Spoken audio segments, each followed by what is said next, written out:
I've always been pretty passionate about writing. So now I'm involved with I do creative writing workshops every week. Writing is everything. I put all my pain and all my trauma onto paper. A little while ago, I read some startling facts. Some figures got stuck in my head and I just can't seem to put them back.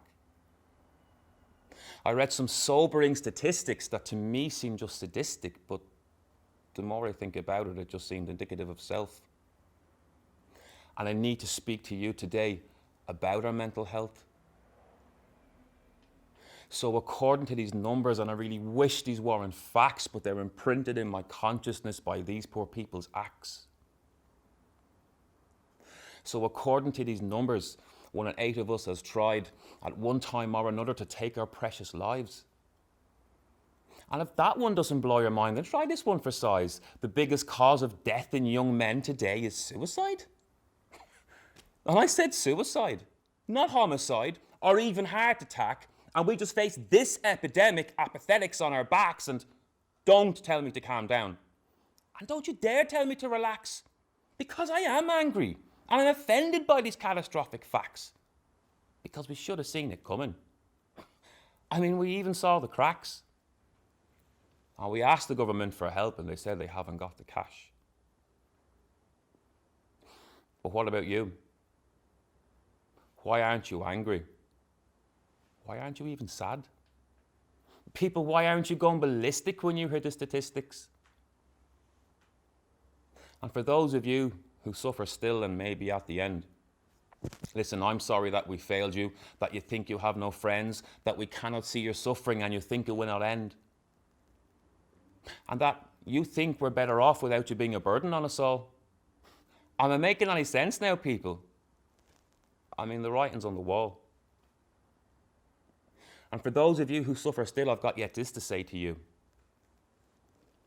I know what it feels like to have that black dog on your back when you're trying to make him sit, but he only will attack. And I know what it feels like to be sitting in the dark when you're trying to find the light, but you can barely see a spark. The NHS lies crumbling as politicians count their coin and we're just here disconnected from each other like a mother from her child when it's ripped from her breast. But we said this is doing our best. I charge this broken system as polemic and endemic of itself. You know, people, lately I've been trying to find the words to do justice to this crime, and my thesaurus wasn't big enough and I just didn't have the time. Sympathetic, empathetic, these words of a hollow din. We grasped it with our fingers but it wouldn't let us in, and we looked in it with open eyes but we couldn't see it still.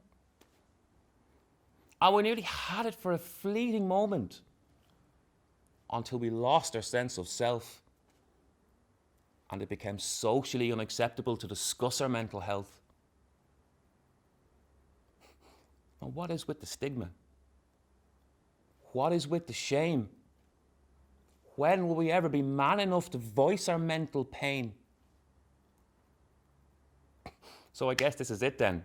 We've reached this epidemic, this bubonic of our time. I mean, the tipping point has come and gone. It's lost the space and time. And I want to know something. Who keeps these totals tallied and keeps the books in line and tells us that every 2 hours someone else will die? I mean, what the hell is going on there? Have we lost our bloody minds?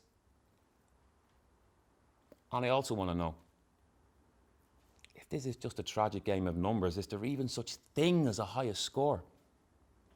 And what will be that number before we say no more?